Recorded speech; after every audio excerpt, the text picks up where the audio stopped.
Politically correct police officers and local officials who failed to tackle mostly Muslim, South Asian heritage rape gang groomers dismissed their victims as child prostitutes and troublemakers, a survivor has revealed. The issue of so-called grooming gangs, largely consigned to obscure regional reports by the establishment media again after a number of high-profile scandals in towns and cities including Rochdale, Rotherham, and Telford enjoyed a brief spell in the spotlight, has been highlighted again over the course of the Conservative Party leadership contest, which will decide the next Prime Minister of the United Kingdom.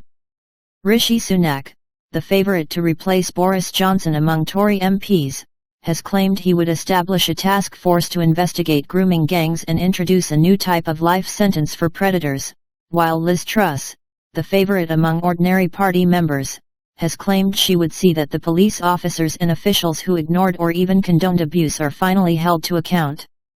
Samantha Smith, a survivor of grooming, has made the most of the issue's time in the sun to shine a spotlight on exactly how bad the authorities' response was before the scandals began to break, and how police and local officials did absolutely nothing to bring my abusers to justice.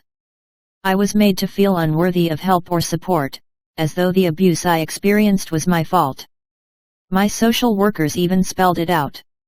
Your behavior and actions have led you to where you are today, she recalled in an article for the Daily Mail. I had no idea that I was not alone, but one of more than 1,000 children in Telford who had been sexually exploited over decades, while the police and youth workers, whose job it is to protect us, not only failed to act but all too often blamed us as the architects of our own trauma, Smith added, describing how inquiries into the scandal had established that the abuse was not investigated because of nervousness about appearing racist. Meanwhile, the largely working-class white victims were treated as no-hope cases who were destined to fall into a life of crime, branded troublemakers or even child prostitutes by police, she lamented, noting that teachers and social workers were found to have been actively dissuaded from reporting abuse. Police Superintendent Tom Harding, who infamously claimed that the scale of abuse in Telford was sensationalized before official probes established that it was every bit as bad as whistleblowers claimed, was singled out by name by Smith.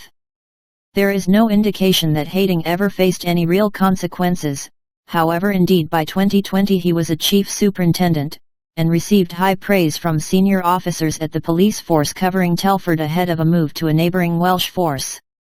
Moreover, the Independent Office for Police Conduct, IOPC, which is supposed to serve as the official watchdog for English and Welsh police forces, has just dropped an investigation into 3 Greater Manchester police officers referred to them after an inquiry into grooming in their force area, with the IOPC declining to respond to press inquiries from Breitbart London as to whether they have ever recommended sanctions against specific officers over rape gang failures.